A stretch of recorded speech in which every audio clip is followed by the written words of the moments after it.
Hello students, स्वागत है आपको हमारे यूट्यूब चैनल एनसीईआरटी पाठशाला में। जैसे कि आप लोग को पता ही है कि क्लास 11 का जैक बोर्ड का एग्ज़ाम डेट आ चुका है और एसएसटी का पेपर एक ही दिन 21 को रखा गया है। ठीक है, वो भी सेकंड पाली में। तो हम आज 40 इम्पोर्टेंट क्वेश्चन लेके आए हैं और उसमें डिस्कस भी करते जाएंगे साथ में, जो कि अच्छे क्वेश्चन देखने को आपको मिलेंगे। आप लोग वीडियो को लास्ट तक देखेंगे। ठीक है, बढ़ते हम लोग क्वेश्चन की ओर, ज़्यादा समय नहीं लेंगे। ये आपका मॉडल सेट था, झारखंड सरकार द्वारा जारी किया गया, पिछले साल का था। ज़रूरी नहीं कि इस साल का जो है उसी से क्वेश्चन आएंगे, पिछले साल से भी आ सकते हैं। एक वीडियो इस साल का भी लेके आएंगे हम। पहला क्वेश्चन है, मेसोपोटामिया नाम किस भाषा के शब्द से बना है? इसमें 4 ऑप्शन दिए हुए हैं, इसमें नहीं सभी में 4 ऑप्शन दिए हुए हैं। पहला ऑप्शन है यूनानी, सेकंड ऑप्शन है लैटिन, थर्ड ऑप्शन है रोमन, फोर्थ ऑप्शन है इनमें से कोई नहीं। तो आप लोग पता है कि मेसोपोटामिया शब्द का प्रयोग किस भाषा से हुआ है? ग्रीक भाषा के शब्द से हुआ है। ठीक, और ग्रीक को ही क्या कहते हैं? आप बोलेंगे सर ग्रीक को ही यूनानी कहा जाता है। तो ऑप्शन दोनों में से एक ही रहेगा, या तो ग्रीक रहेगा। जरूरी नहीं कि यहाँ पे यूनानी ही रहे, मेसोपोटामिया नाम की जगह पर वो ग्रीक भी दे देंगे। तो आपको याद रखना है कि मेसोपोटामिया नाम का जो प्रयोग शब्द, किस भाषा का शब्द का प्रयोग हुआ था? यूनानी भाषा का प्रयोग हुआ था। ठीक, इसी को ग्रीक भी कहा जाता है और यूनानी भी कहा जाता है। क्वेश्चन नंबर देखते हैं सेकंड। अच्छा, मेसोपोटामिया से और भी बातें अगर आप जानना चाहते हैं तो बता देना चाहता हूँ कि यह जो है 2 शब्द से बना है, मेमोस और पोटामोस से मिल करके, जिसका अर्थ होता है 2 नदियों के बीच की भूमि। आप लोग कमेंट में बताएंगे कि ये मेसोपोटामिया जो है किन 2 नदियों के बीच में है, आप लोग कमेंट में ज़रूर बताएंगे। बढ़ते हैं नेक्स्ट क्वेश्चन की ओर। क्वेश्चन नंबर 2 है, सिकंदर ने बेबीलोन को कब जीता? तो सिकंदर ने बेबीलोन को कब जीता था? 331 ईस्वी पूर्व, ईसा पूर्व में, ईस्वी पूर्व लिखा हुआ है, यानी कि 331 ईसा पूर्व में सिकंदर ने किसको जीता था? बेबीलोनिया को जीता था।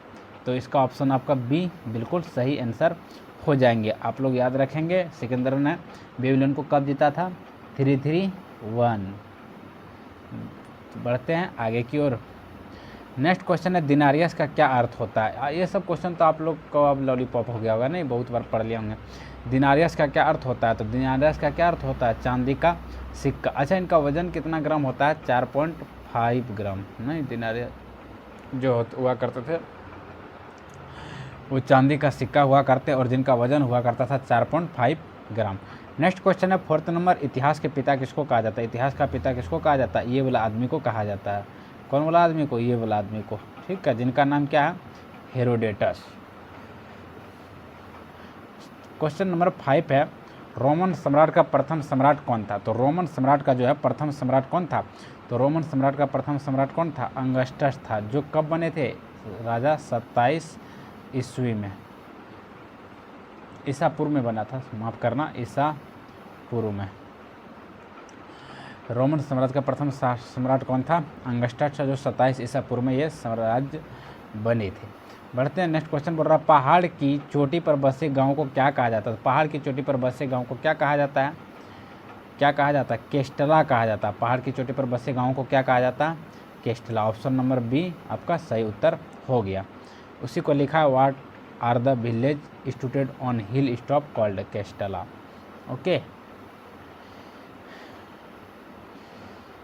नेक्स्ट क्वेश्चन है, इक्वाटर्स से क्या अर्थ होता है? इक्वाटर्स का मतलब तात्पर्य क्या होता है? इक्वाटर्स का मतलब क्या होता है? घुड़सवार सेना, यानी कि घोड़े वाले सेना नहीं, यानी कि इसी को क्या बोला गया? अश्वारोही सैनिक। इक्वाटर्स का क्या होता है? अश्वारोही। इक्वाटर्स का अर्थ क्या होता है? अश्वारोही। हो सकता है ये भी पूछा हो सके इक्वाटर्स किस प्रकार के सैनिक है, तो आप लोग ध्यान में रखेंगे, ये अश्वारोही सैनिक के लिए भी प्रयोग किया जाते थे, घुड़सवार सैनिक के लिए भी प्रयोग किया जाते थे।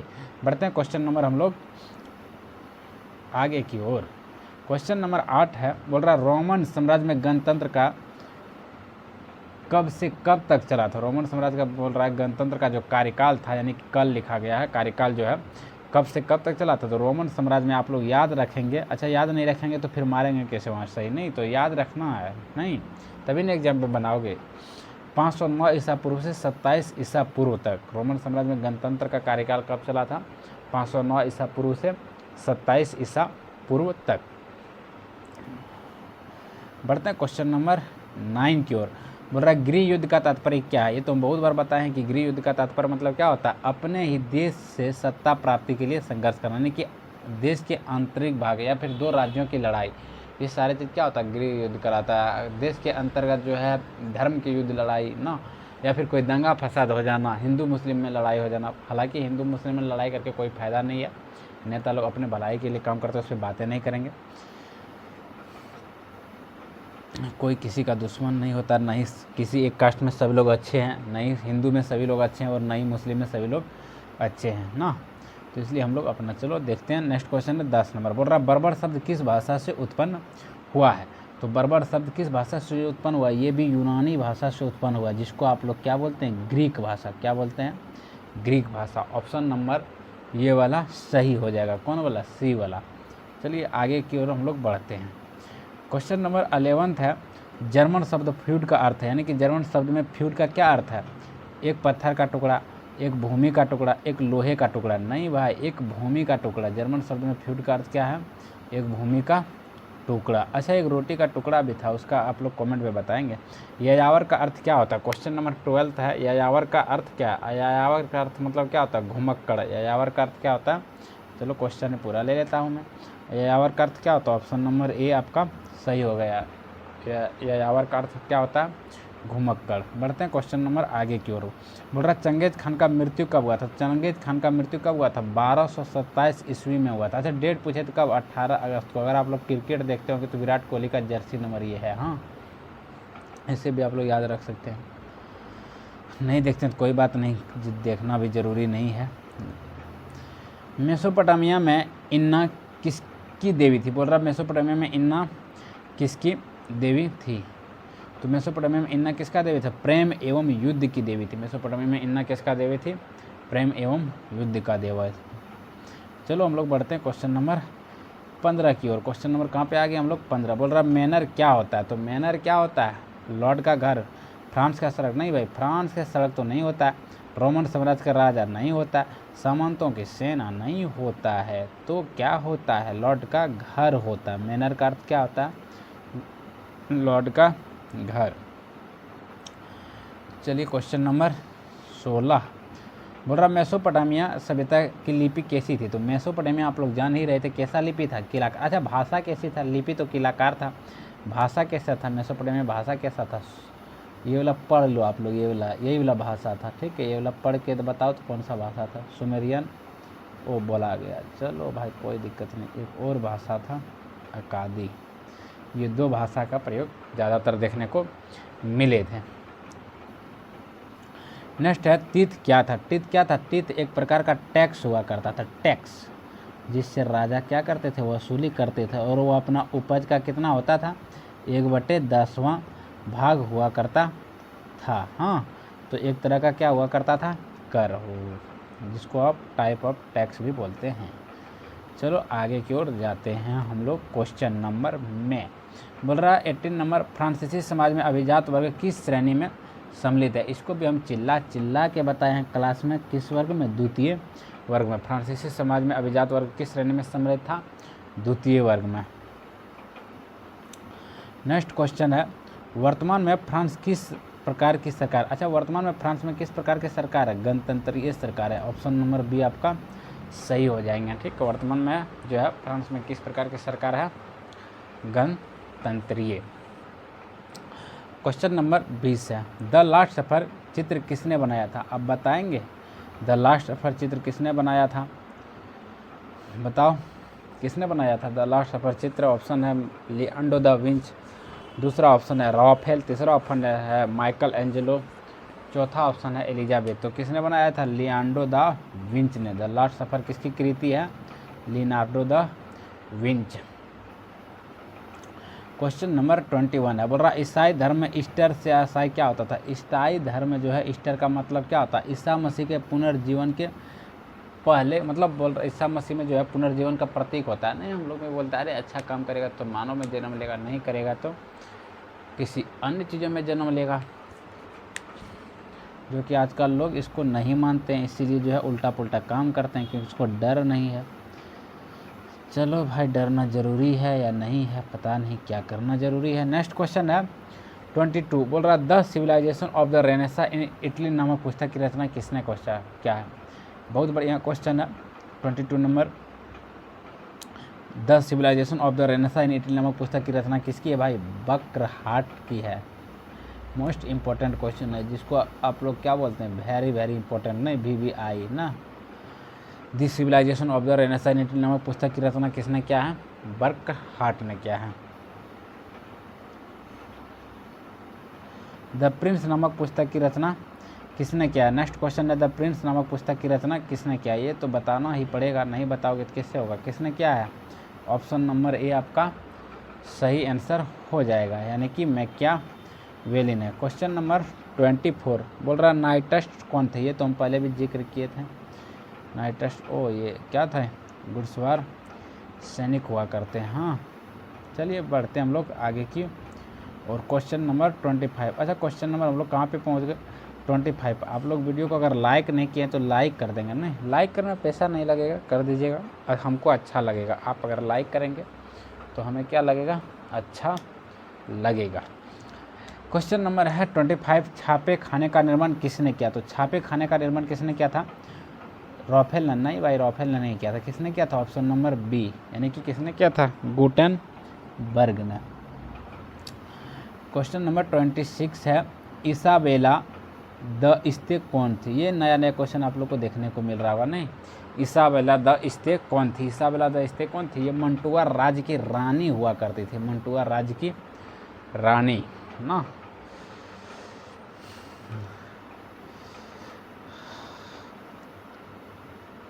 नेक्स्ट क्वेश्चन है, चीन की साम्यवादी पार्टी की स्थापना कब हुई थी? तो चीन में जो है साम्यवादी पार्टी का स्थापना कब किया गया था भाई? 921 ईस्वी में। चीन में साम्यवादी पार्टी का स्थापना कब किया गया था? 921 ईस्वी में। नेक्स्ट क्वेश्चन है, प्रिंसिपिया ऑफ मैथमेटिका किसके द्वारा रचित है? तो प्रिंसिपिया ऑफ मैथमेटिका किसके द्वारा रचित है? 28 नंबर में आंसर है आपका न्यूटन। क्या आंसर है? न्यूटन। प्रिंसिपिया ऑफ मैथमेटिका किसके द्वारा रचित है? आंसर नंबर आपका क्या सही हो जाएंगे? D, Newton. नेक्स्ट क्वेश्चन, यह किसने घोषणा की कि पृथ्वी समेत सारे ग्रह सूर्य के चारों ओर परिक्रमा करते हैं? तो आपका ये भी आपका इजी वाला आंसर हो जाएगा क्या? कोपरनिकस। क्या हो जाएंगे? कोपरनिकस। चलिए बढ़ते हैं आगे की ओर। क्वेश्चन नंबर 30 है, society of Jesus. Society of Jesus नामक संस्था किसने स्थापित क्या था? तो सोसाइटी ऑफ जीसस नामक संस्था किसने स्थापित किया था? हमारे इग्रेशियस लोयला ने स्थापित किया था। किसने? इग्रेशियस लोयला। ये नाम सुने होंगे, अगर आप लोग इतिहास पढ़े होंगे क्लास 11 का तो आप लोग ज़रूर नाम सुने होंगे। अगर नहीं पढ़े होंगे तब कैसे सुनिएगा ना। नेक्स्ट क्वेश्चन है, मार्टिन लूथर किस देश का निवासी था? तो भाई ये मार्टिन लूथर जो था ये जर्मनी के थे। मार्टिन लूथर कहाँ के थे? जर्मनी के। चलिए क्वेश्चन नंबर 32 बोल रहा रेड इंडियन कहाँ के मूल निवासी थे? ये भी बहुत आसान क्वेश्चन है। रेड इंडियन जो है कहाँ के मूल निवासी थे? तो ये आपका कहाँ के थे? उत्तरी अमेरिका का। उत्तरी अमेरिका का। नेक्स्ट क्वेश्चन है 33, ब्रिटेन ने संयुक्त राज्य अमेरिका को एक स्वतंत्र देश के रूप में कब मान्यता दी? बोल रहा ब्रिटेन ने संयुक्त राज्य अमेरिका को एक स्वतंत्र देश के रूप में कब मान्यता दिया था?